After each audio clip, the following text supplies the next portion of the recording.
So those of you who don't know who David is, I'm really going to let him tell his own story, but he is a lifelong peace activist, a Quaker, and the story of his life is really an inspiration. And the goal of this evening, with David speaking, a few questions, and then interacting with you, is to regenerate each of us to understand that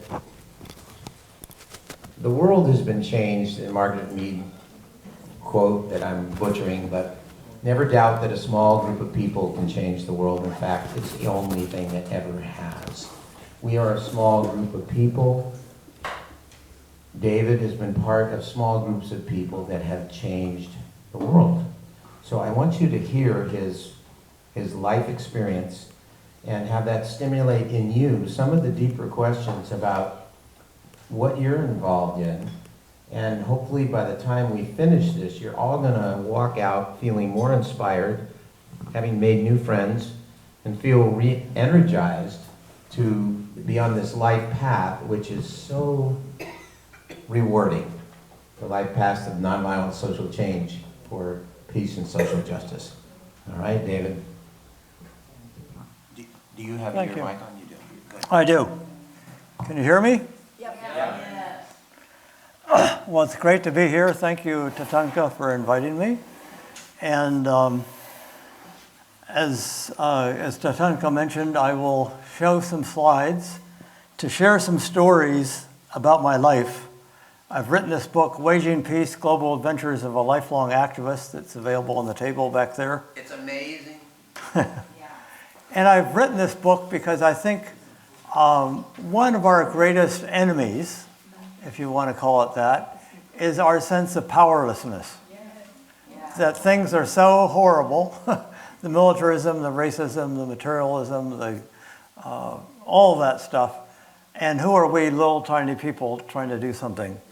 And I have had the good fortune through my 77 years now to be in the right place at the right time, or making the right decisions to do the right thing at the right time.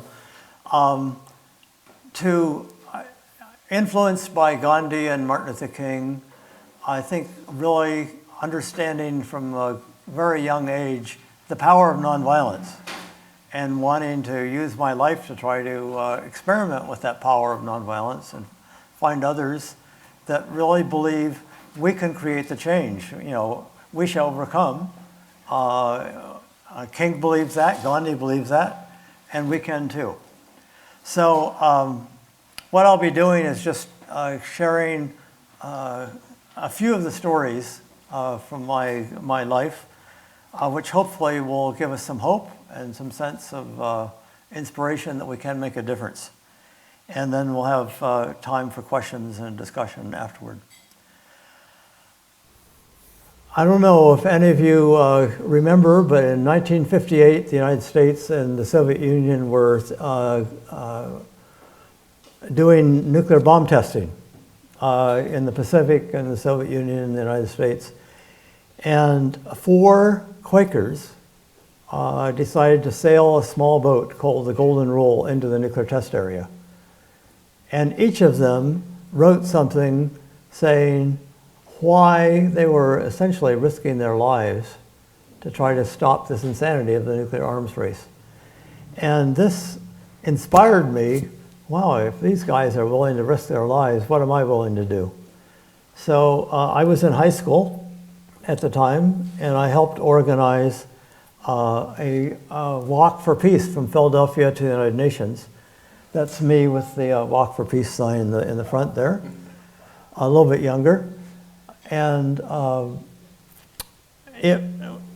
we stayed in churches and friends' meetings on the way.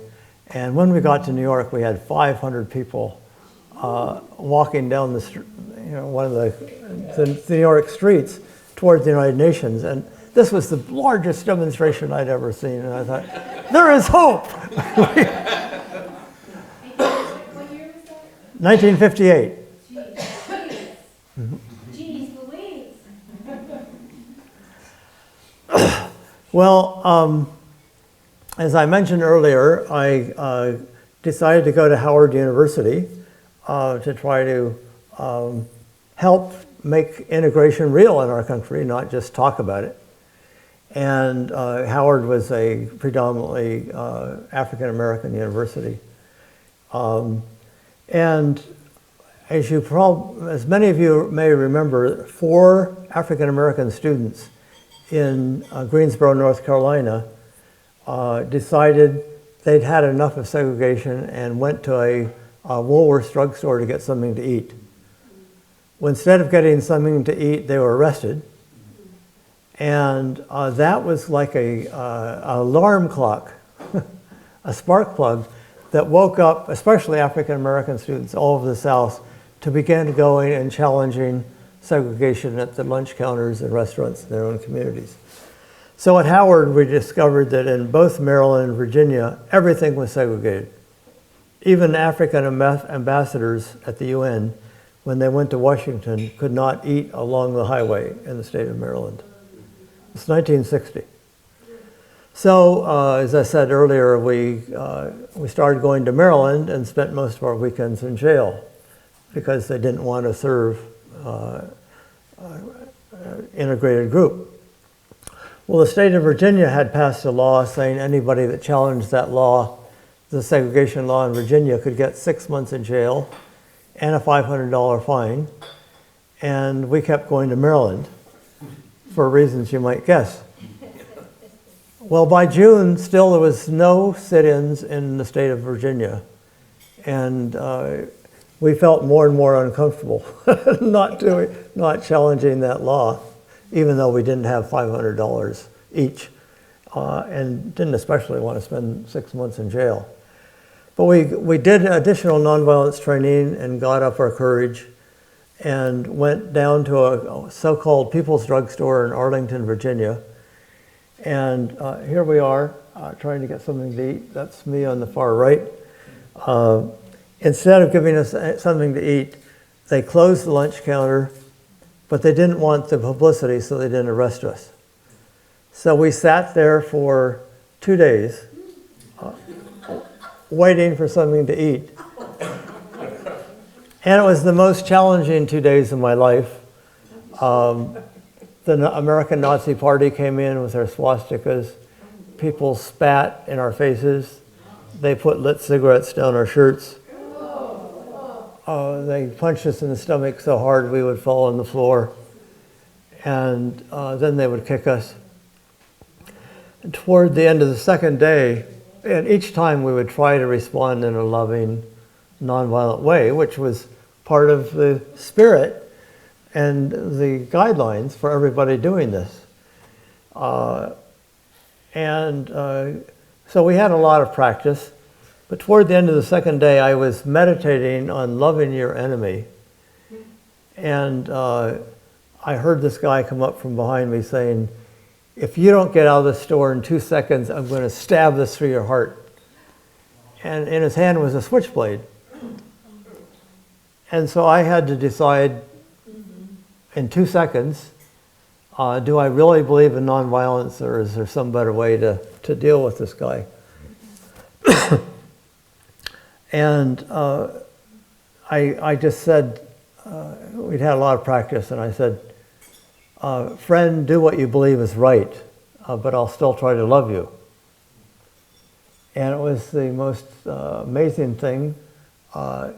This guy's face that was contorted with hatred, and his hand with the knife, his hand began to fall and his jaw began to drop, and he left the store. So for a young 20-year-old, that was kind of an amazing experience about the power of nonviolence. Well, we then did something even more challenging. There were 500 people outside, because it had been in the front page of the newspapers, threatening violence to us. And we went to the front door of this People's Drugstore and read a statement appealing to the religious and community leaders of Arlington to use their influence to get the eating facilities open to everyone. And then this was the hard part. We said, if nothing changes, in a week we'll be back. And to think, could we really come back and do this again? Well, some friendly media people got us back to Washington alive, and back at Howard, we essentially shook in our shoes for 6 days. Do we have the courage to do this again? And on the 6th day, we got a phone call that the religious and community leaders had met with the business leaders, and got a commitment that the eating facilities would be open within 10 days.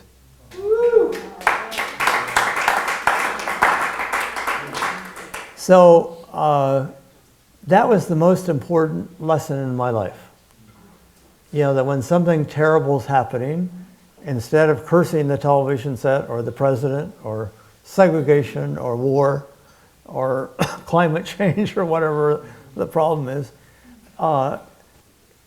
find some people that believe as deeply as you do about something,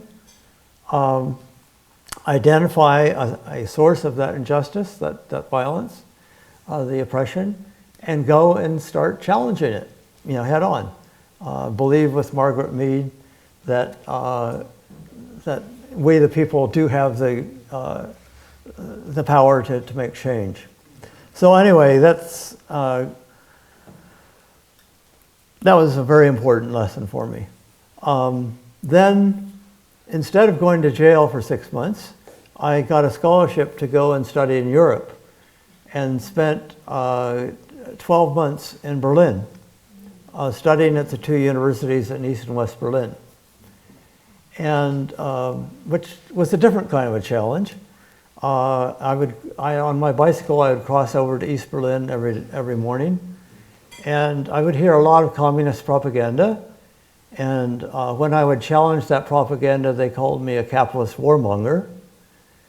And then I biked back to the West in the afternoon and heard a lot of anti-communist propaganda, and I challenged that. They called me a communist conspirator. So I learned early on that, unfortunately,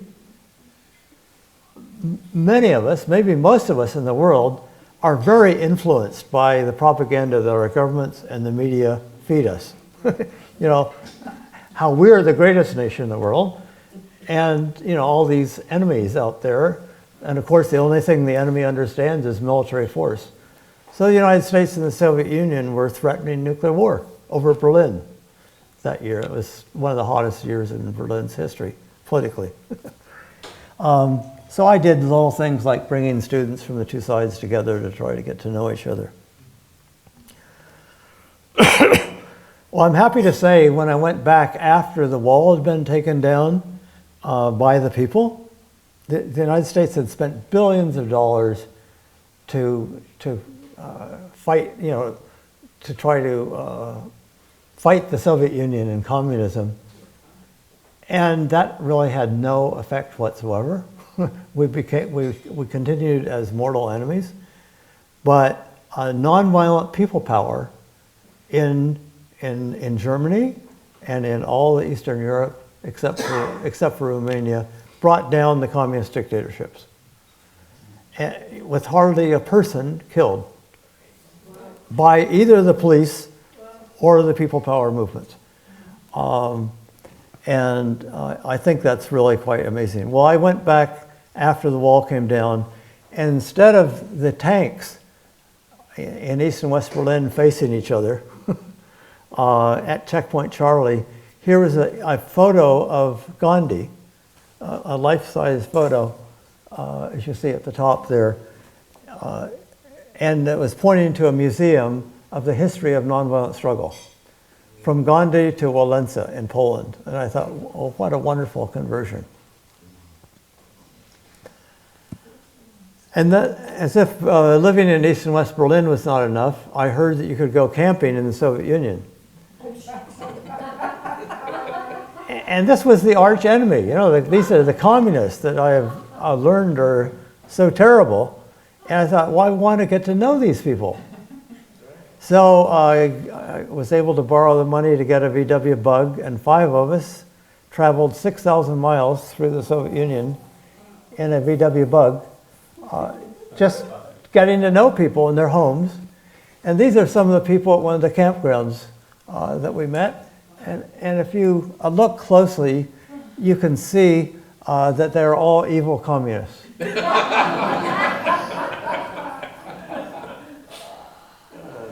Well, I ended up 3 trips in the early 60s, taking groups of students back to the Soviet Union. Just getting, it's the beginning of citizen diplomacy, where our governments aren't making peace, so at least the people can try to make peace with each other. And I had been arrested in front of the White House praying for an end of nuclear bomb testing in 1962. And people had said to us, why don't you, our bombs are peaceful. Why don't you go and demonstrate in Russia? And so later that summer, I was in Russia. And so here we are in a peace demonstration in Red Square, right in front of the Kremlin, with the St. Basil's Church there in the background. And we gave out leaflets saying, "Bomb tests kill people." And the Russian people were gathered around saying, "Why are you demonstrating against our peaceful bombs? Why don't you go and demonstrate in the United States?" And then the Soviet police came and said, "Did you know you can get 20 years in prison for demonstrating against Russia's peaceful bombs?" And we said, we don't think there's such a thing as a peaceful bomb. And we already demonstrated in the United States and spent some time in jail. And we don't want to spend 20 years in jail, but if we got 20 years, that would be a lot better than nuclear annihilation. And these 2 police said, well, we have to go and talk with our commanding officer. And so we continued the silent vigil there in front of the Kremlin, and they never came back. And so that night we went back to our campground. I later found out that although I didn't get arrested, they wouldn't allow me back into the Soviet Union for 26 years. Which I felt bad about. I mean, I had studied Russian language and Russian history and foreign policy, and I thought, oh. But at any rate, so this is also 1962. I mentioned over dinner to several people, but 6 of us had an opportunity to sit down with President Kennedy in the White House. I'm the young guy there on the left, and with all these weighty Quakers. And he was sitting in his rocking chair next to the fireplace. And first we were impressed that he actually was listening to us. It wasn't like, I'm the president, and let me tell you guys all the truth. I mean, we talked all kinds of things. We made it clear the reason we were there was our concern about the arms race and how this could end up in nuclear war. And he says, I've been reading The Guns of August about before the First World War, how everyone was arming to the teeth to try to prevent that war. And that's exactly what got them into it. And he says, it's very scary how similar the situation is right now to what it was in 1914. That's 62. And of course, the Cuban Missile Crisis came that fall.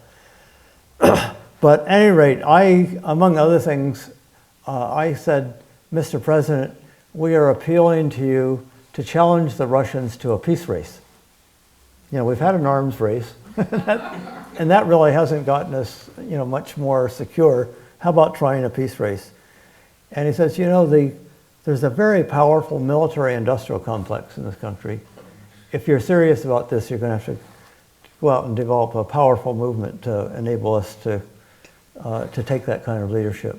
But he actually did take that leadership, and that's part of what got him killed. Well, this is several years later, during the Vietnam War, and a bunch of Quakers just felt we have to do something to try to help awaken the American people to this horrendous war that's going on. So we went to the Capitol steps and began reading the names of the war dead. This was every Wednesday at noon we would do that. And we would only get through about 30 or 40 names, and they would arrest us because we were, demonstrating on the Capitol steps. Well, so for 3 weeks in a row, we were arrested and taken to jail. And after 3 weeks, I went to Congressman George Brown, and I said, who was a congressman from Southern California, I said, "Congressman, we're getting arrested for reading the names of the war dead. Is there anything that you can do to help us?" And he leaned back in a swivel chair and he says, "Yeah," he says, "I think I will join you.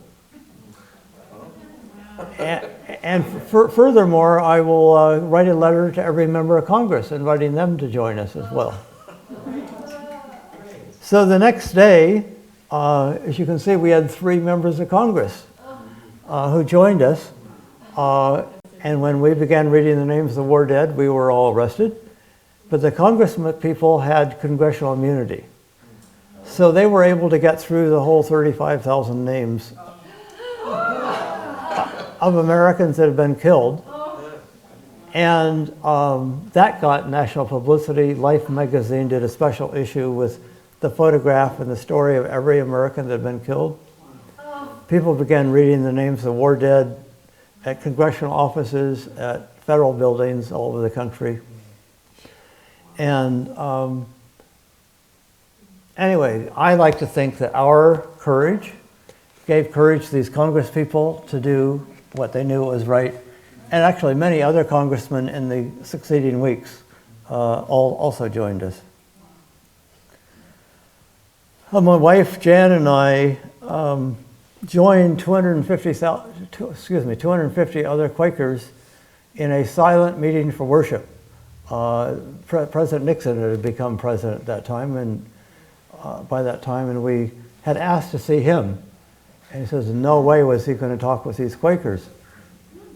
So we started the meeting for worship, and the police came and arrested all the rest of the 250 Quakers that were there, except for Jan and me and our 2 young children, who were less than 1 and almost 3.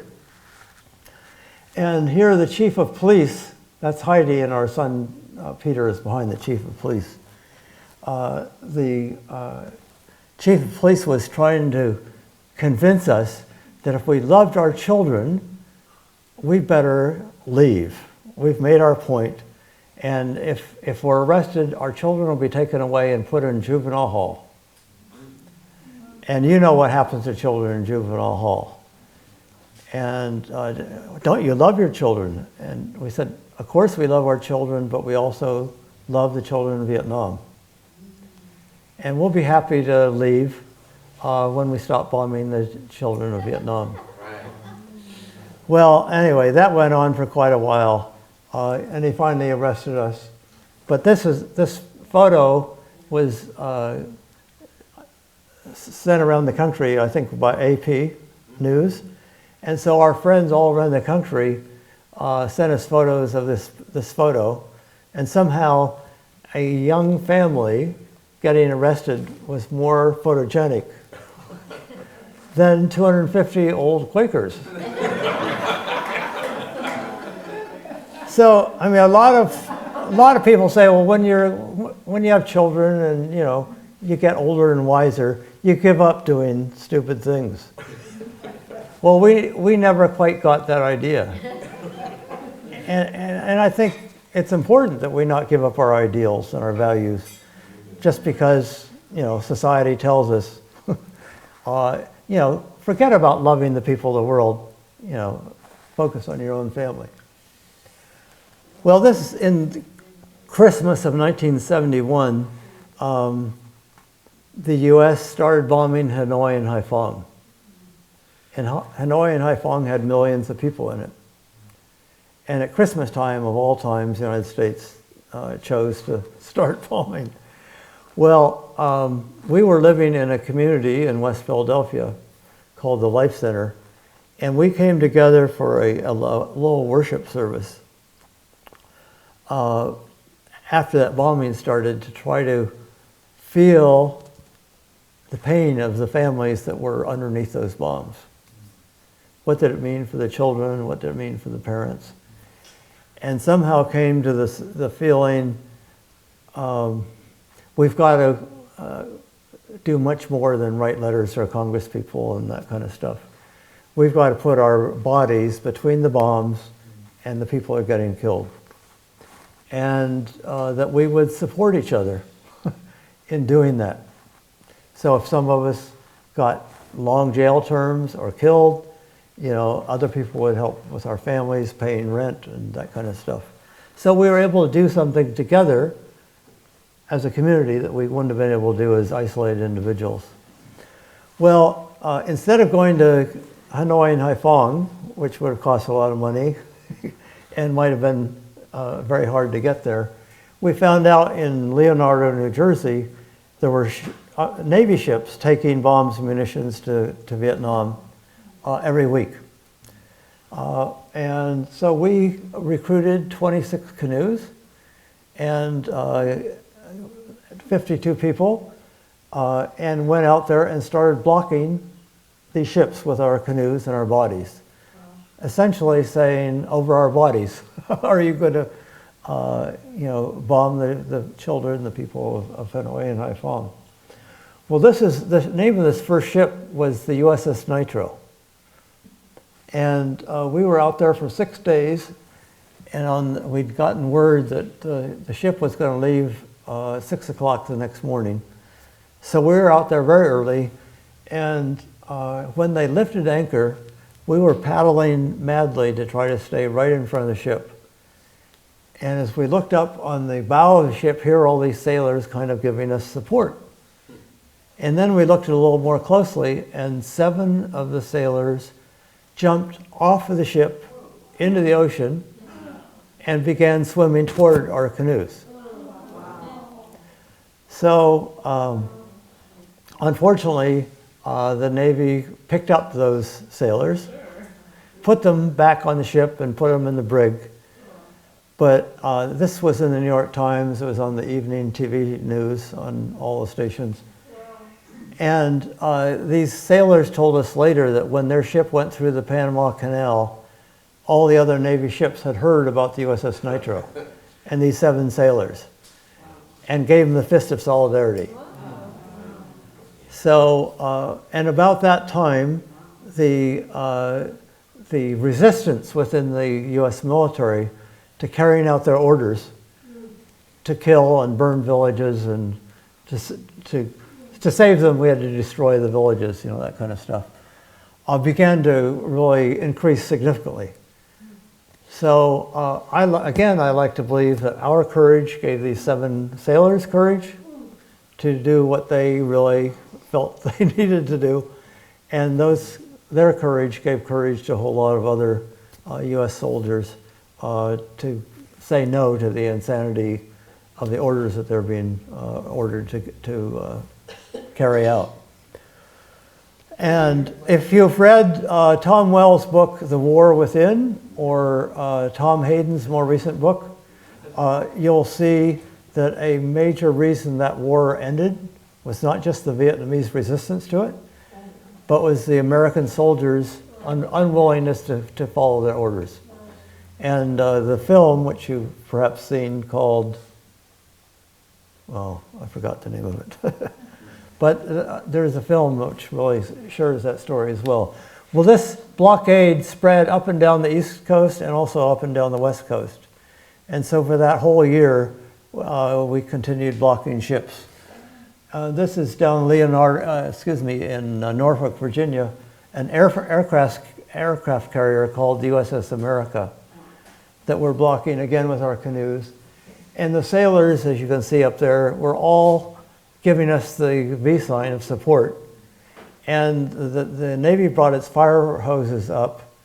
And we thought they were going to aim the fire hoses at us, but they aimed them at the soldiers. So they would not be seen publicly, supporting this demonstration. Well, the headline the next day, they actually arrested all of us, put us face down in a Coast Guard boat with guns pointed at us while the ship sailed out. And the headlines in the paper the next day was, and this was the USS America, the name of the aircraft carrier. The headline was, "America defeats Peace Flotilla."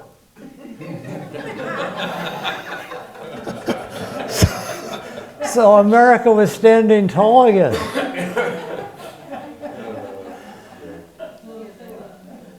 So this is at Diablo Canyon nuclear power plant, which over 1,000 of us back in the 70s did everything in our power to try to stop it.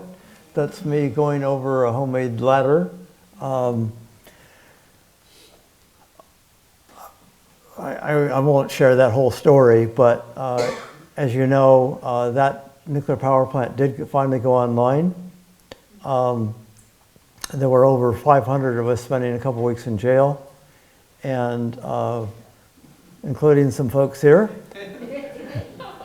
and including actually a number of people from Santa Cruz.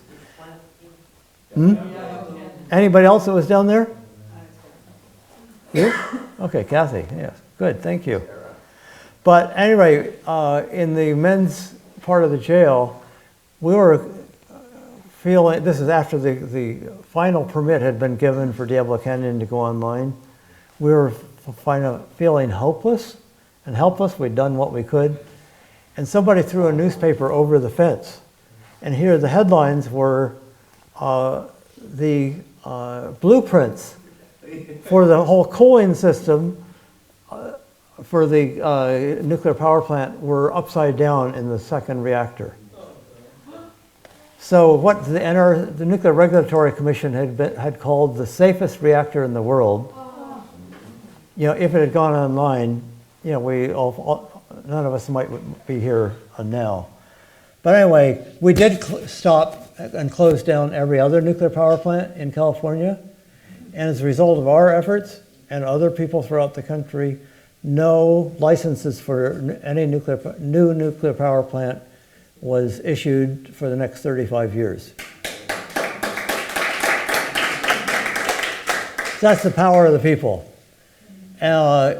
Also very close here in the Bay Area is Livermore Nuclear Weapons Labs. It's one of the two labs where we've developed all the nuclear weapons, which the United States not only dropped on Hiroshima and Nagasaki, but are threatening to bomb Russia, China, North Korea. You know, if we actually ever use any of these things, it'll probably be the end of all of us.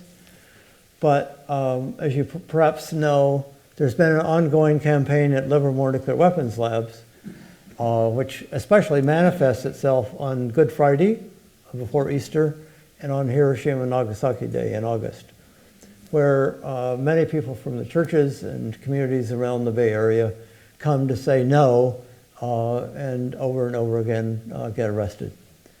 There were 1,000 of us arrested there in 1983, I think it was.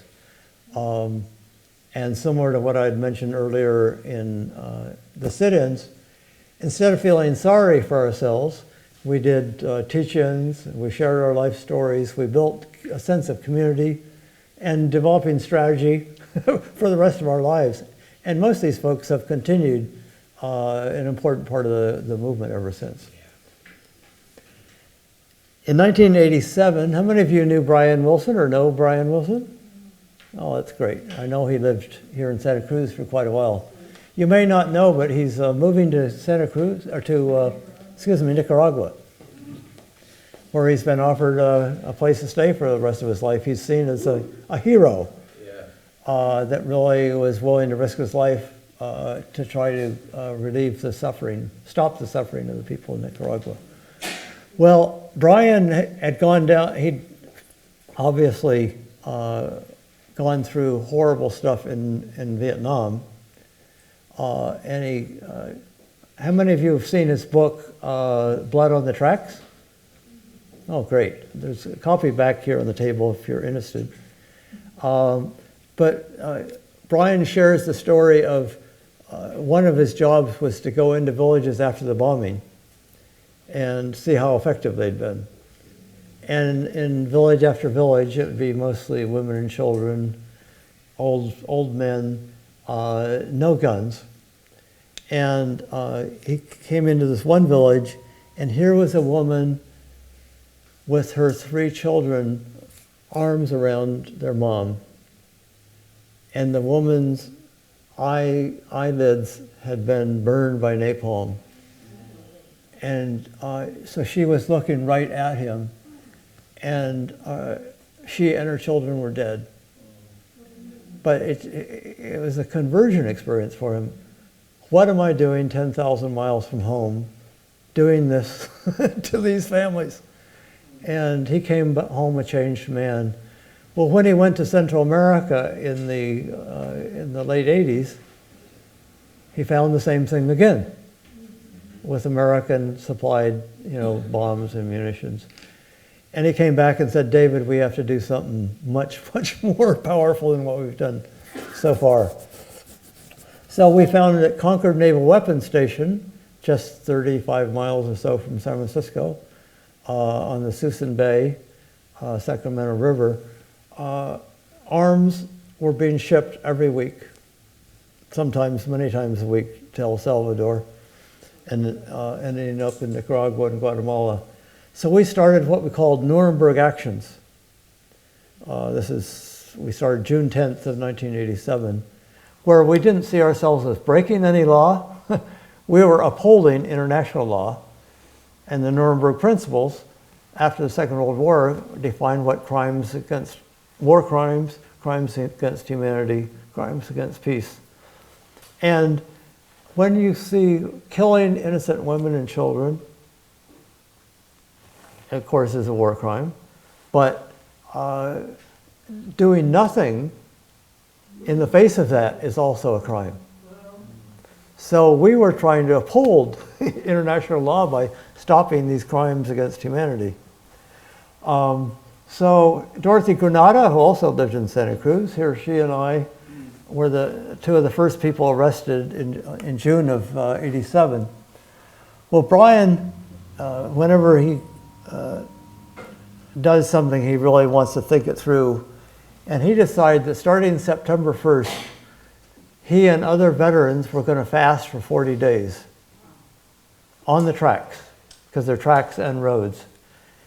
And so he said to the Navy, and he said to the news, he said, starting September 1st, we're going to be on the tracks, trying to say no to weapons going to kill our brothers and sisters in Central America. You have 3 choices. You can stop the shipment of the arms, and we can all celebrate, and the people in Central America can celebrate.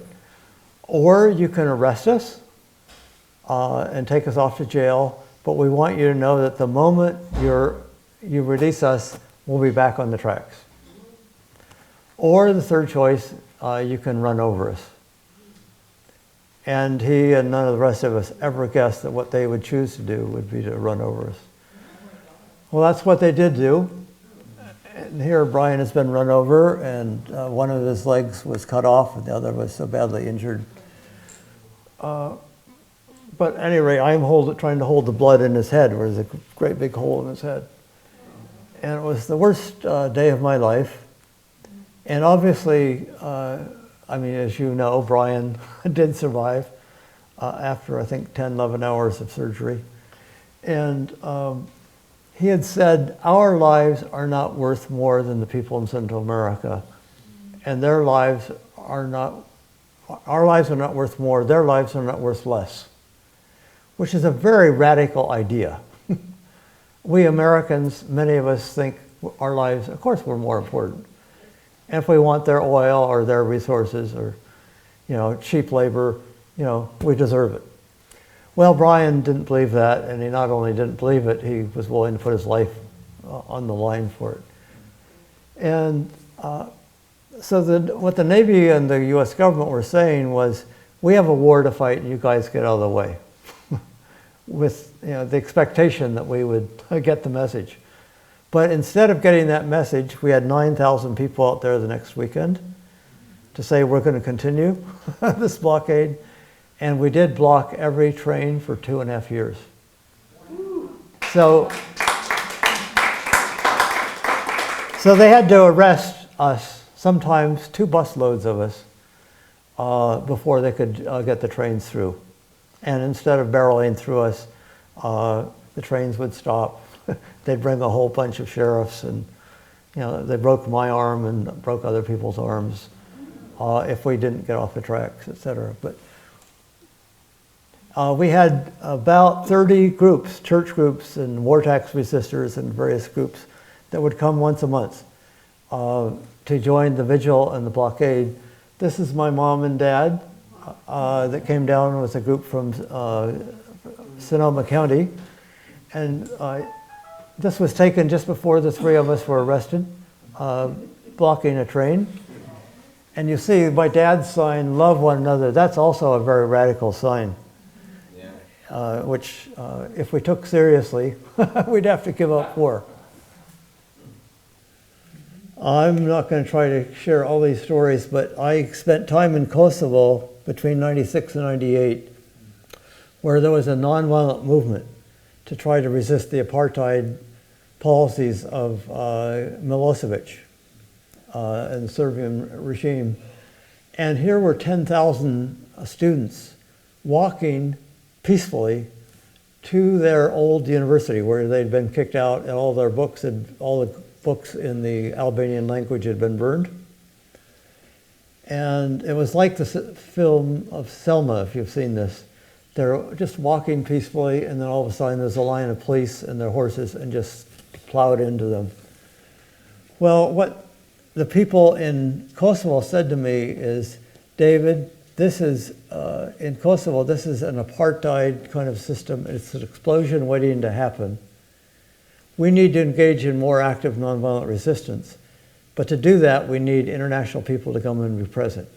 David, can you find the people to come?" And I gulped and I said, "Well, I will try." And I went speaking all over Europe and around the United States and wrote articles and television and said, Kosovo is an explosion waiting to happen. They want to engage in more active nonviolent resistance, but they need international people to come and be present. Can you come? And most people said, "Where's Kosovo?" Because there had not been a war there. And how would they know where it was? And besides, we're very busy. We have all these commitments, and we're in school, and we have jobs. And so in May of that year, President Clinton went on national television and said, "There's ethnic cleansing happening in Kosovo. We have 2 choices. We can look the other way and do nothing, or we can go in and start bombing." And we started bombing for, I think, 78 days, Kosovo and Serbia and Belgrade. And those of us that knew the situation there knew there was a third alternative. And that was to support the nonviolent struggle. And that, to me, was the moral imperative to try to start a global nonviolent peace force of hundreds and eventually thousands of people trained in nonviolence that could go to conflict areas at the invitation of local peacemakers and help make peaceful change possible and to protect civilians. This is Mel Duncan and me, who were kind of seen as 2 of the co-founders of the Nonviolent Peace Force. And we don't have thousands yet, but we have over 200 unarmed civilian peacekeepers who have been in Sri Lanka. They're now in Mindanao, in Burma, in South Sudan, in Syria, and we're starting a project in Iraq. And it's not only protecting a lot of civilians' lives, and as you probably know, 80% of the people dying in wars these days are civilians. But people at the United Nations are beginning to understand that unarmed civilian intervention is much more effective and much less costly in lives and money than armed intervention. So, I mean, part of our goal is that the world can learn. We have an alternative to bombing people, to sending in the Marines and the Special Forces when there's a problem. I've also, as you know, President Bush called Iran part of the axis of evil. And so, similar to the Soviet Union back in the 60s, I thought, well, let's get to know the people in Iran. There are the next people that our country wants to go and fight wars with. Yeah. So anyway, these are, I took two Fellowship Reconciliation groups to Iran back in 7-8 years ago. And these are some of these evil Iranian people that we're prepared to kill. And it's very, very dangerous. I mean, we could be at war, you know, a week from now, a month from now, with Iran, if not with Russia or China or any of the other places that we're trying to prepare for. When the United States invaded Iraq and the shock and awe in March of 2003, in San Francisco, we closed down the financial district for 2.5 days. And literally thousands of us were blocking the streets, doing a massive die-in. And on the anniversary of that day, each year for many years, we've had die-ins on Market Street. And here we are, and actually the photo in the front of my book is just after I've been arrested, and I'm well protected by several police on both sides. Peace Workers, the organization that I'm working closely, or that I'm the director of, is trying to work to support nonviolent movements, nonviolent struggles in different parts of the world. And there are people all over the world that have discovered the power of nonviolence. And there are, in the majority of countries in the world, there have been powerful nonviolent movements. This is something very different than 50 years ago, when people had heard of Gandhi and people were beginning to hear about Martin Luther King. But now, nonviolent movements have overthrown the dictatorship in the Philippines, in Liberia, in Morocco, all over Eastern Europe, and just in the last month in South Korea, they had a president that was very dictatorial. Her father had been a dictator that had locked up people for 15 or more years, including good friends of mine. Well, one of the things that we've been doing and now they've elected a new president who, instead of wanting to make war with North Korea, is committed to trying to make peace with North Korea. And it's the most recent example of people power. They had millions of people in the street for months. Well, this is in Jeju Island. In addition to getting ready for war with Russia, and as you probably know, when the Soviet Union agreed to the reunification of Germany, they were promised by President Reagan, or was it Bush? Bush, the first Bush, that we would not move NATO 1 inch forward to the eastward. Yeah. Well, we've not only gone 1 inch eastward, we're now right on the Russian borders. And American tanks and fighter jets and our submarines and naval ships are right off the coast. And we're doing military exercises, have thousands of American troops right there on their border. And so they're very worried about, and of course the Russians are responding with their fighter jets. And so, you know, we're literally within, you know, yards of each other, prepared for a war that could put the end to all of us. Well, we're also getting ready for war with China and surrounding China with military bases. And this is on Jeju Island, where over 60,000 people, residents of Jeju Island back in 1948, 47, 48, before the Korean War, they refused to go along with the idea of an anti-communist South Korea versus a communist North Korea. We're all Korean people. So 60,000 people were assassinated at the orders of an American general. This is not known in this country, but it's part of, I mean, we had a hysteria about anything communist. And they knew that people would, anyway, I won't go into all that. But on Jeju Island, that same island where 60,000 people were assassinated, the US and the South Korean military have been building a massive military base, which was part of the military bases surrounding China. And the people there for 8 years have been struggling nonviolently to try to stop that military base. Not only because it'll destroy their whole way of life, but because it will make them a focal point for, if there's a nuclear war, and they don't want to have any part of it. Well, as I say, they've been blocking bulldozers and cement trucks every day for 8 years.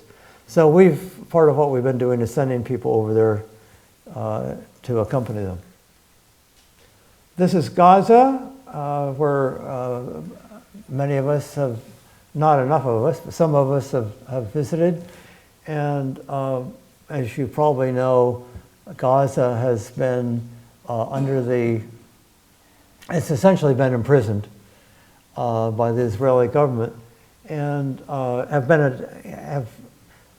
they can't get goods, they can't travel outside the country, they can't get goods into the country. And every year or two, there are massive military strikes by the Israeli government. This woman is showing photographs of 28 of her family members that have been killed. This is the human side of war, which is, and the only way wars can continue is if the American government gets the cooperation of the American people to go along with this, either partly by paying our taxes, 50% of which goes for war, and contributing our young men and women to go and fight and kill and be killed, and by our silence, our doing nothing to allow this insanity to continue. It's one of the hopeful things, I think, the Occupy movement, where people were saying, we want a government of and by and for all the people, not just the 1%.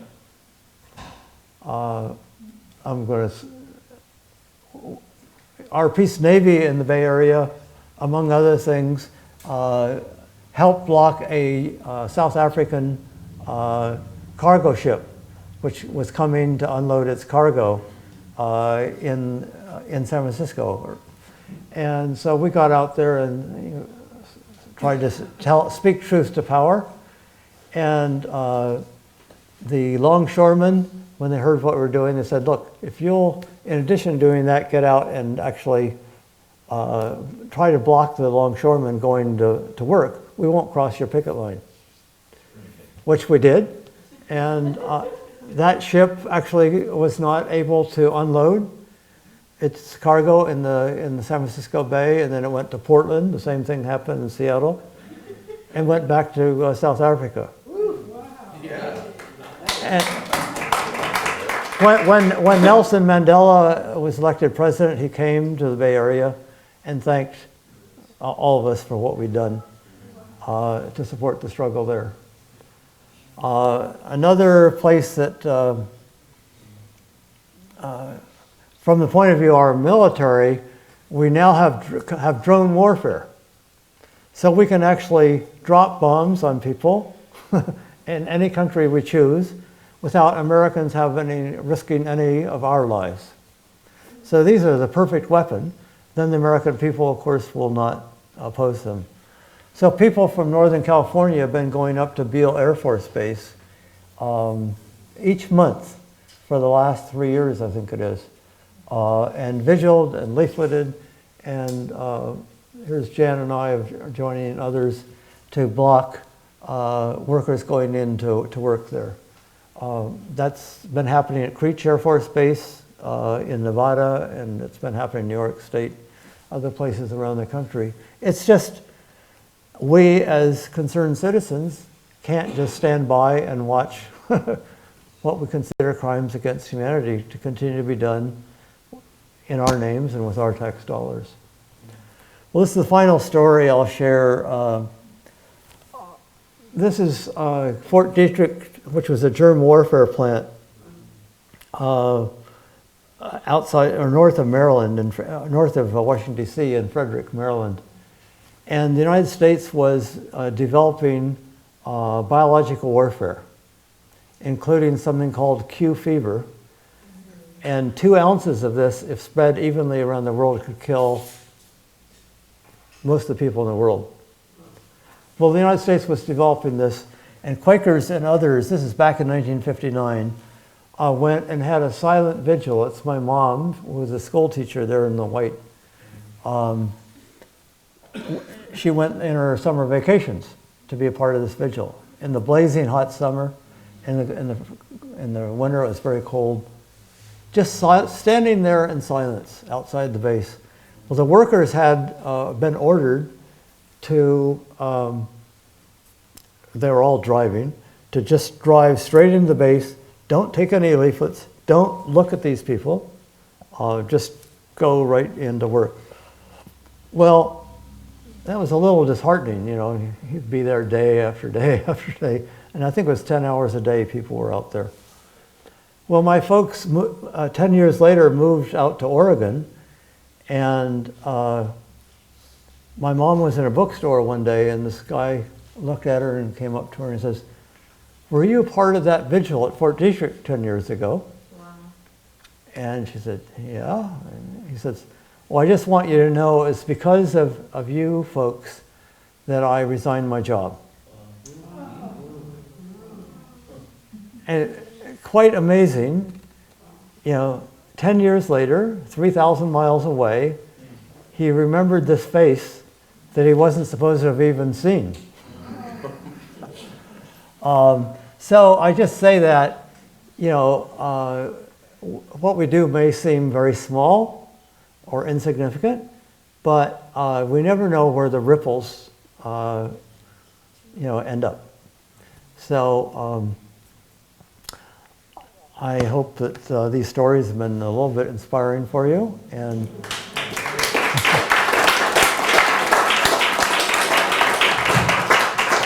Thank you so much, David. Because of the time constraints, Yes. I'm not going to ask questions. I'm going to open it up to everyone. And if something doesn't get asked later, I'll ask my questions. So thank you. I'll give you 1 minute to sort of think about it. But thank you for that last thing. I was going to say that, isn't it true? We never know the effect of our actions. Whether it's with our children, whether it's with people we're doing political work with, whether it's just this power of love, the power of organized love, which is nonviolent direct action. And I just want to thank you, and thank all of us for taking the courage to do this and to remind ourselves that it does make a difference. It does. We can't often see it until after, sometimes way after it happens. But it does make a difference. And so I want to thank you for being with us and open this up. Yeah. I'm just curious if you also demonstrated at the School of the Americas? Did you also demonstrate at the School of the Americas? we've been down there once, but people probably know every year thousands of people are down there demonstrating and getting arrested, and some people getting 6 to 12 months in jail for doing that. This is where the U.S. teaches torture to the where rest of the world, among other things. Right. Yes. I'm just wondering, Hold on.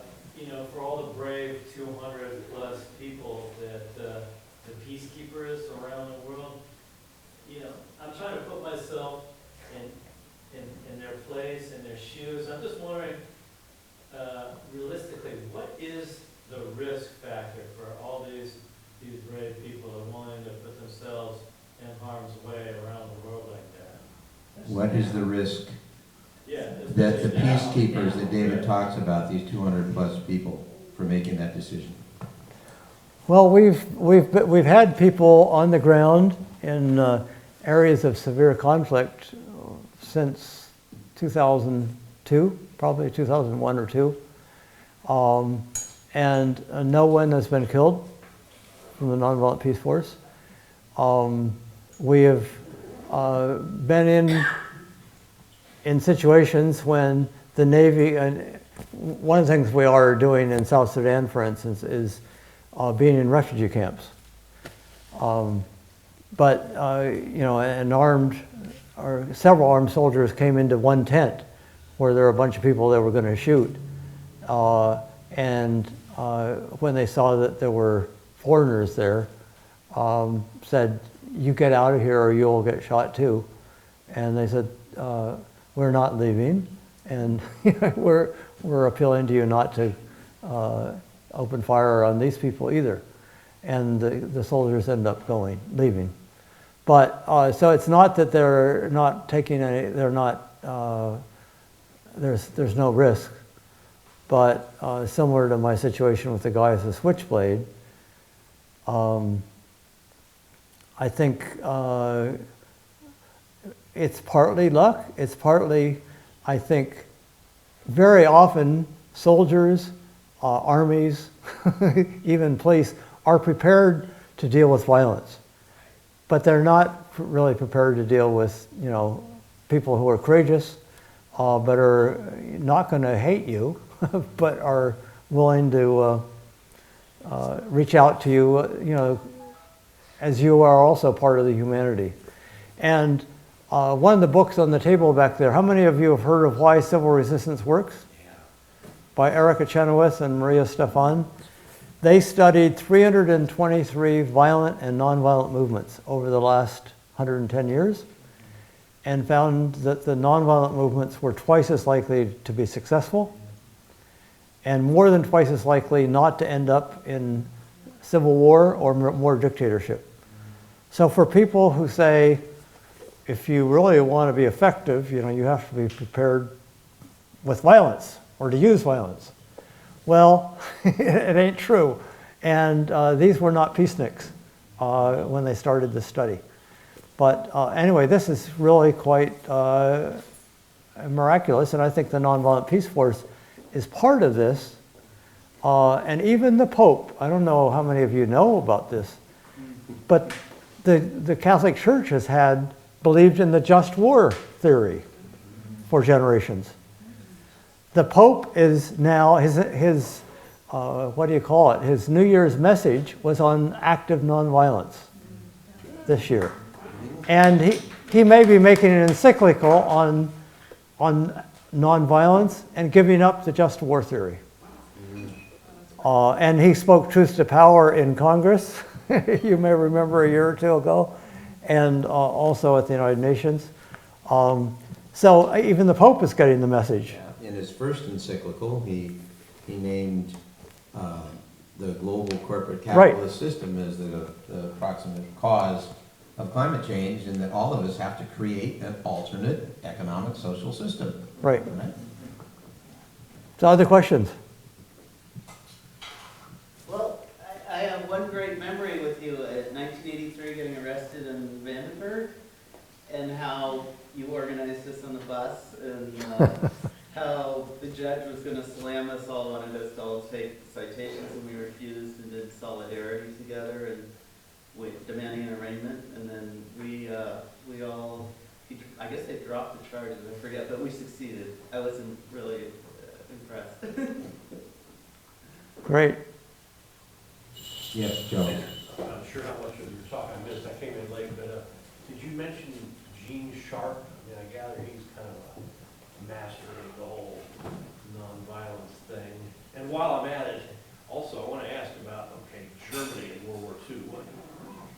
It's hard for me to get my head around how you would have gotten rid of that threat with just straight nonviolence. But I know things have been written on it, but I'd like to hear. So the question is about Gene Sharp, who's a Yeah, nonviolent practitioner and has written books, and about nonviolent applications. Could it have been possible in Germany in World War II?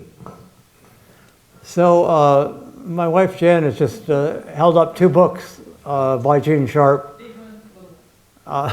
One is called Nonviolent Struggle, 20th Century Experience, 21st Century Potential. And the other is From Dictatorship to Democracy. And that from Dictatorship to Democracy has been translated into like 35 languages. And it's been used as a handbook by students in Serbia, for instance, and was used in Egypt in the struggle, part of the Arab Spring. And essentially, what it's talking about is you just non-cooperate.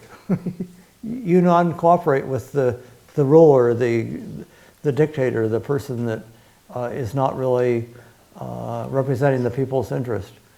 And if you bring down those pillars, and if you have won over the police, the army, the farmers, the trade unions, etc., the educators, the media folks, which they did in all these societies.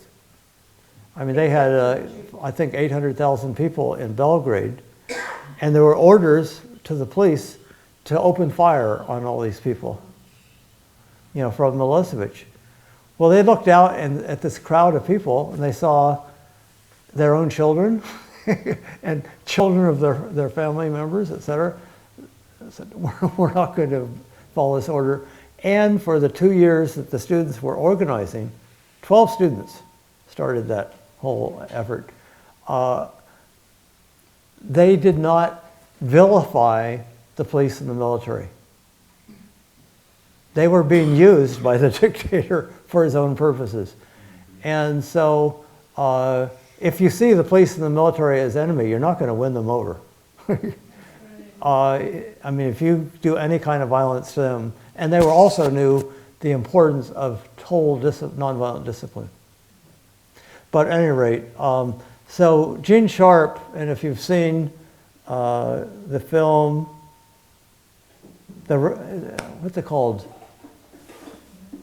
There's a film that's been made about Gene Sharp. Oh, yeah. I don't remember the name of it. Dan Ellsberg was called the most dangerous man in America, but this is similar.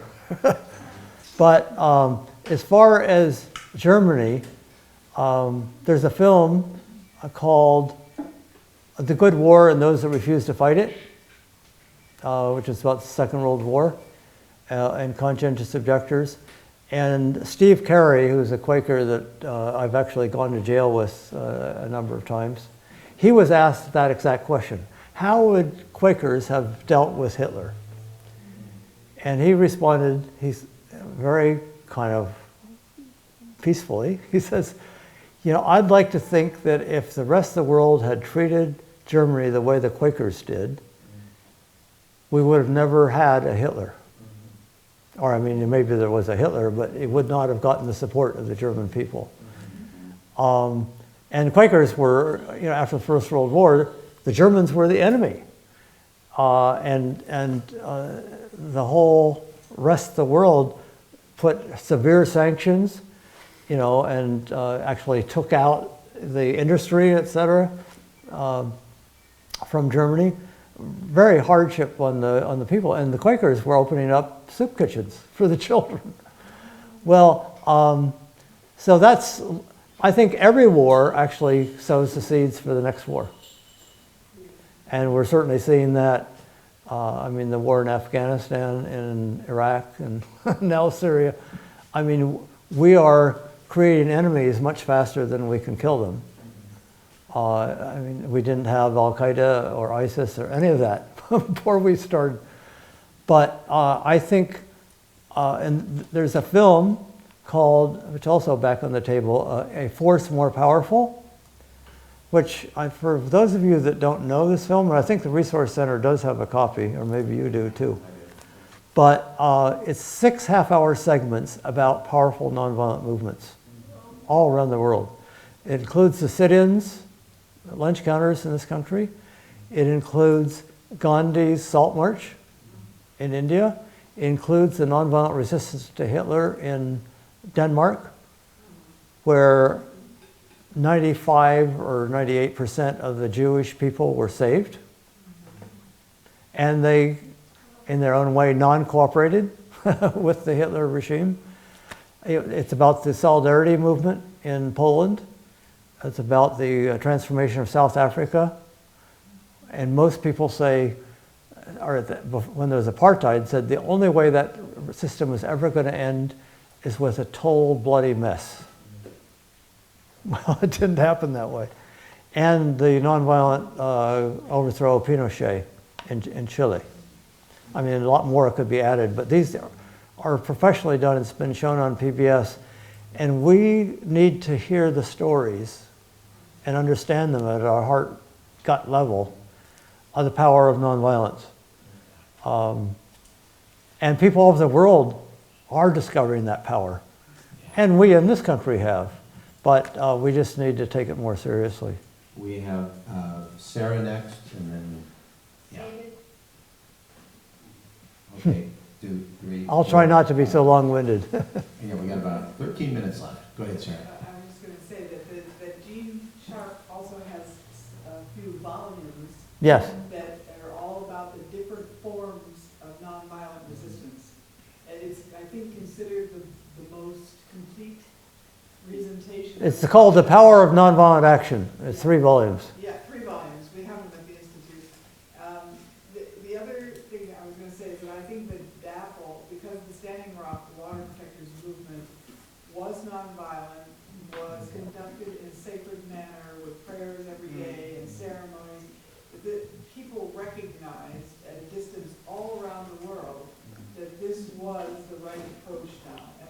But it does take tremendous discipline, because when Yeah. the other side is shooting out your eyes with rubber bullets and wiping out your arms with explosive things, that it's really, really difficult to not lose one's temper. But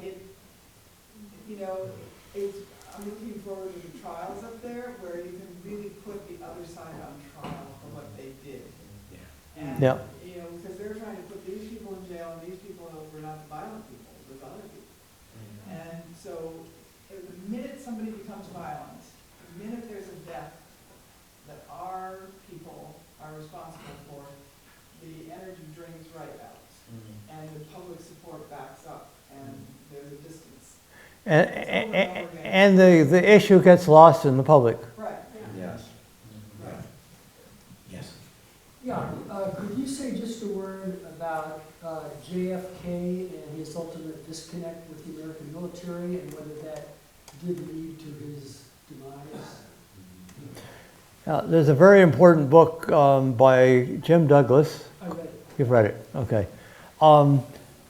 Yeah, I mean, I think The question was JFK. Go ahead. I think Jim Douglas thinks we played a small part in helping encourage Kennedy to move from Cold Warrior to really putting his whole energy into trying to move us away from nuclear confrontation and peace with Russia and the rest of the world. And as you know from that book, in the latter years, Kennedy's last year, he went against all his national security advisors. If he had listened to his national security advisors in the Cuban Missile Crisis, we would have had nuclear war. Only his brother and he said, no, we're not going to launch the missiles. And we're able to work out an agreement with Russia on how to get away from the crisis. So I agree very much with Jim, who's done that research, and Pepper, that has written a book and film, et cetera, that it was because of Kennedy's um, giving up the military state and really working actively to try to move away from that military confrontation to real peaceful coexistence that got him killed by the military-industrial complex and the national security state. And I see the deep state, I mean, I don't like Trump at all, but I think it is the deep state in this country today that is demonizing Russia and blaming Russia for, the election stuff and, all the rest of it. And I think they were and are quite worried that maybe Trump, for whatever his reasons, might want to make peace with Russia. And that's not acceptable. It's kind of, it's not that I support Trump, but I distrust the deep state, which is the military-industrial complex, and it's the national security apparatus in this country that is just so embedded in that whole Cold War, hot war, if necessary mentality that is a very big problem. Yes. Paul? Question. Birthplace, thank you. I grew up in an activist family. I was marching in Washington when I was 15-year-old. My parents were, I have a dream talk and all the rest Good. of that, so lifetime of that. And I teach nonviolent communication and taught it in prison for 8 years, and that's one of the internal wars that's not being talked about, the industrialization of prisons as a business, Yeah. and the dehumanization that's happening within that. And I'm wondering if you've got projects that are working on that. Well, I think what you're doing, teaching alternatives to violence in the prisons is very important. And Kazu Haga, that will be leading the Kingian nonviolence training here this weekend, I think that's this weekend, right? That was announced. Yes, it is. Has been doing training in prisons. So that's very important. I mean, I think the new Jim Crow, I've not actively been actively involved, but there is a whole movement in this country which is really challenging this whole system of incarcerating people of color and incarcerating immigrants and people without legal papers, et cetera. That's another those are two very critical movements that are happening today. And I want to, Willow, will you comment on that? Yeah. Well, one of the things, you mentioned teaching nonviolence in prison. In 2012, prisoners themselves in Pelican Bay State Prison Right. authored the agreement to end hostilities across racial, ethnic, and geographic lines. And that refusal to fight each other allowed over 30,000 prisoners to unite in the hunger strike of 2013. And since 2012, the violence among people in California adult prisons has decreased by half. Wow. So they are really leading in nonviolence. Those prisoners studied the Irish hunger strikers, they studied Nelson Mandela and the anti-apartheid movement, they studied the Aztec calendar. They're political leaders and revolutionaries and visionaries who we have a huge amount to learn from them about nonviolence. Thank you. Thank you.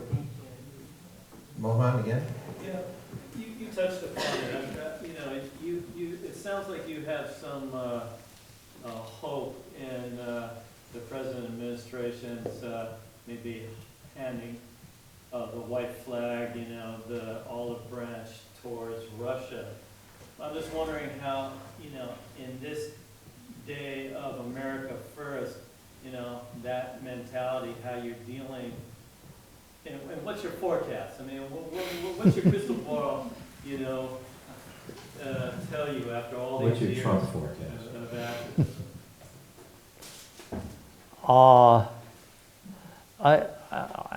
I don't know as I want to try to forecast. I think if this country looked at what happened most recently in Korea, where they had a president that was corrupt, had her cronies in all the key positions, etc., who took money away from programs for the people, including safety. I mean, the big ferry disaster, several thousand people got killed a couple years ago. The militarism, the making agreements with Japan, which gave up the rights of comfort women, etc. Millions of people took to the streets, not just for 1 day or 2 days, but on an ongoing basis, made the country ungovernable, and brought the attention, and through nonviolent discipline, and brought the attention to all the problems of this president. And she's not, at first she got kicked out of being president, and now she's in prison. Are we up for that? But so it's really up to the American people. That's right. And it's the same thing with the deep state. I mean, the deep state can't get away with their madness if the American people won't put up with it. So I don't know who to blame. Is it the deep state or is it us?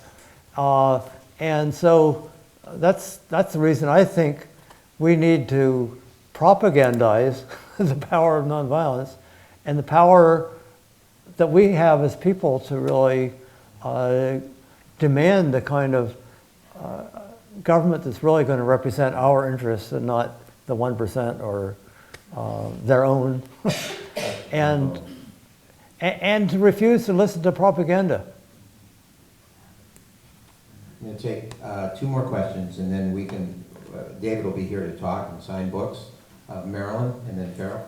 I'm just gonna, it just dawned on me, the militarization of our country, and I wonder how much that's different in our country than other countries, like the local police being militarized against their own town, their own citizens. That worries me.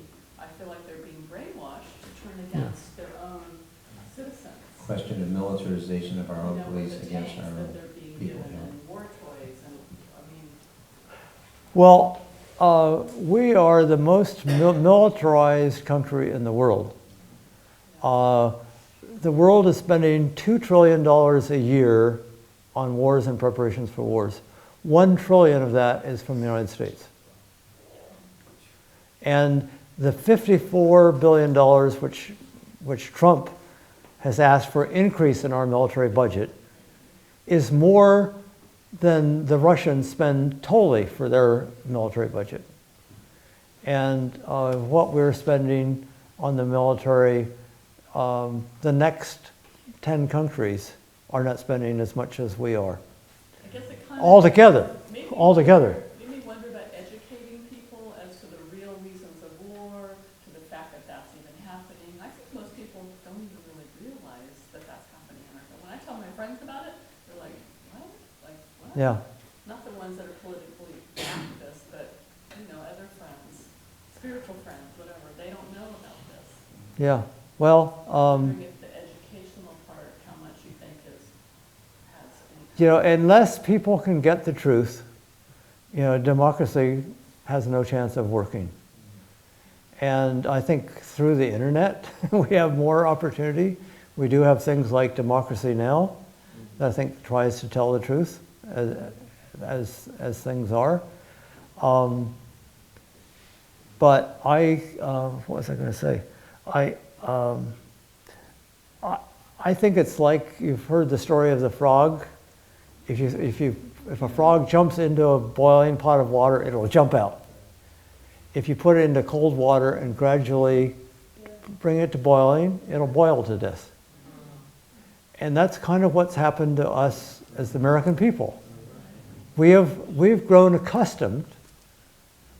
I mean, we have bombed 30 countries since the end of the Second World War. We're bombing 7 primarily Muslim countries right now. And we wonder why more and more people are joining ISIS to fight us. You know, and in each of these drone strikes where maybe we'll kill one, quote, terrorist, there's at least 10 other folks that are killed there. And if we put ourselves in the shoes of those other family members who've lost their loved one, we've got to get back at this terrible country that is bombing us. So if our goal is to have perpetual war forever, have war with the world, we're right on track. But you know, the chance that we've got is to wake up and say we're not going to put up with it anymore. And I do believe that the peace movement and the environmental movement and the you know, the immigration movement and Black Lives Matter, et cetera, we are all really the same movement. I mean, it's different manifestations of it, and we have to realize that we're all, if we will get together and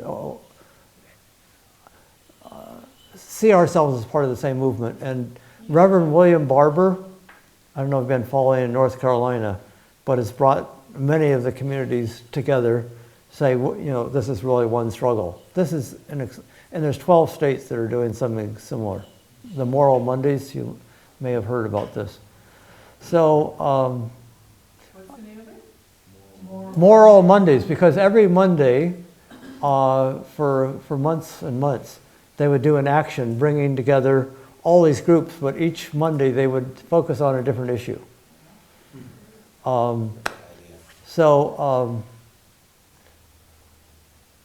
The other thing I wanted to mention is Professor Johan Galtung, who's from Norway and has helped start the peace studies programs all over the world and has worked as a mediator in many conflicts. He says the American empire will be over by 2020.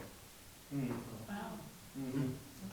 But and he still stands by that. He made this prediction 10, 12 years ago. The only question is, will the American empire go down like every empire has gone down by fighting one war after another, after another, and after another to hold on to our power, you know, and influence and economic superiority, et cetera? Or are we going to join the world's people in making this transition as peaceful as possible? And I see that as a big challenge to us as American people. I mean, are we going to put up with one war after another, or 7 wars at a time? Or if we start a nuclear war, of course, then it'll be all over. But you probably know, we're closer to nuclear war than we've been any time since the Cuban Missile Crisis. So, and we're paying for it. And the funds from our daycare programs and our schools and everything else is being cut. The climate change work, so we can fund, you know, a greater military. Well, are we going to put up with it? Or are we going to be like the frog that boils to death? So it's 4 minutes after what I promised we'd close. So Carol, last question, and then were you were, okay. And then we can meet David informally.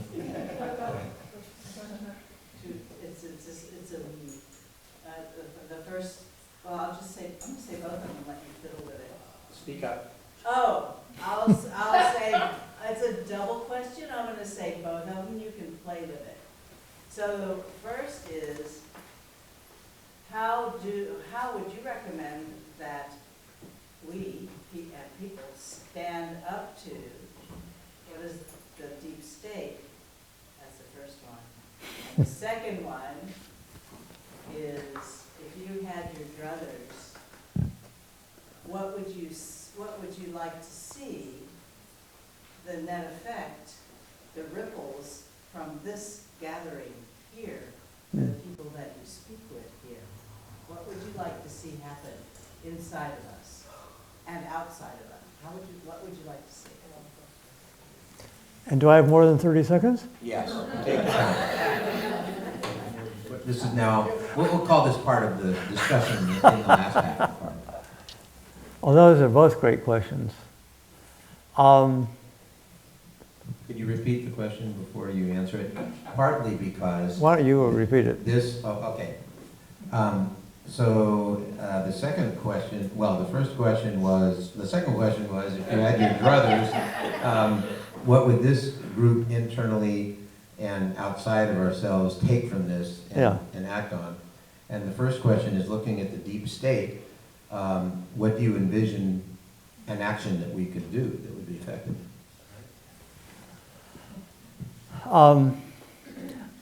I think, one, we need to have solidarity with each other. And you remember Martin Niemöller in Nazi Germany? First they came after the communists, and I was not a communist, and then they came after the Jews, and I was not a Jew, and then they came the trade unionists, and I was not a trade unionist, and then they came after me, and there was nobody else to be there for me. Well, so we need to do that. Not be like Martin Niemöller.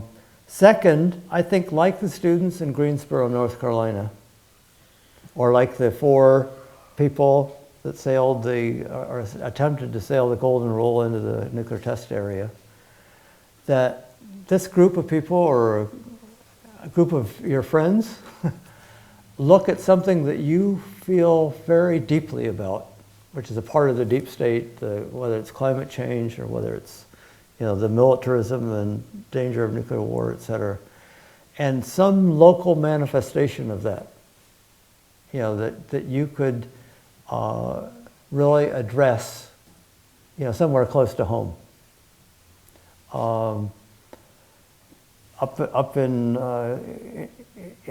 Livermore, there's an ongoing campaign to try to bring the truth out about what's happening at Livermore, because what they say is we're developing alternative energy and stuff which has 2% of their budget, and 98% is into nuclear weapons.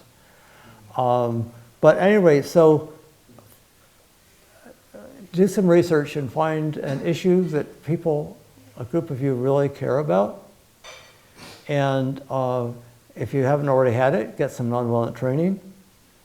And look at the Force More Powerful, and read my book and why civil resistance works, etc. To really and there is something called the Nonviolent Action Database from Swarthmore College that George Leakey helped students. There's 15,000. Is that right? No, 1,500 nonviolent campaigns that they have researched, and you look at what worked and what did not work, and you can identify if it's trying to bring down a government, if it's a labor union struggle, if it's a women's issues, whatever it is. But so learn from those campaigns. There's a website, I don't know how many of you know about it, called Waging Nonviolence, which gets excellent articles about nonviolent campaigns in this country and other parts of the world that you can actually write for, but also learn from what other people are doing. So get some nonviolent training, and then prepare yourself for a long-term sustained struggle. Addressing that issue, which is a part of, and it's not just a reformist reform. It's really going at the larger structure of violence. And sometimes that can be months, sometimes it can be years. So the idea of going, once a month or once a year to a demonstration is not going to do it. And you never know whether, like the 4 students at Greensboro, North Carolina, what you do is going to be a spark plug to a whole bunch of other people can realize, oh, we can do something in our own community. And That is happening around sanctuary cities, for instance. I mean, you probably know about that, but you know, in California is even, you know, there's at least an effort, if it's not actually a policy yet, that, you know, the federal government is saying if California declares itself a sanctuary state, you know, all the federal money that usually comes into California will be cut off. Well, there are people in Sacramento that are saying, okay, California is sending the federal government even much more money than what you're giving us for schools and all this stuff. We're not going to pay it to you. Well, and hospitals are becoming sanctuary hospitals and saying we're not going to cooperate if ICE comes in and says, okay, we're looking for the undocumented people. So these are all ways. I mean, Jan and I have been refusing 50% of our taxes because they go for war and killing people every year. I mean, that's a way. Almost everybody has to pay some taxes, federal taxes. Well, 50% of it, give it to groups that are really going to do what you want done with it instead of bombing people in some other country. So my hope, I guess, is that, I mean, what encourages me, and Martin Luther King, as you know, said, the arc of the universe is long, but it bends toward justice. And he also said once in a church basement with just about 35 people, he said, we have the power in this room, if we mobilize it, to completely change the future course of America. You know, people could have said, this man is delusional. You know, how are 35 people going to change the future course of America? But he believed it, you know, and he helped other people believe it. And, you know, helped bring about some very significant change and pointed the way about how we could bring much more change. And has inspired people today in the immigration movement, the Black Lives Matter movement, the peace movement, you know, et cetera, and all over the world. So the hopeful thing is that people all around the world are discovering the power of nonviolent people power movements. And I think we've kind of learned about it in a halfway basis. But if we really learned about it and came to the belief that we are all one human family, you know, we're not separated by nationality or religion or race or, you know, sexuality or any of the rest of it, that we're really one human family. And if we really believe that, you know, as Brian Wilson, you know, believes that, you know, we will have to put that in practice, and that can be revolutionary. So I hope that. Thank you so much, David.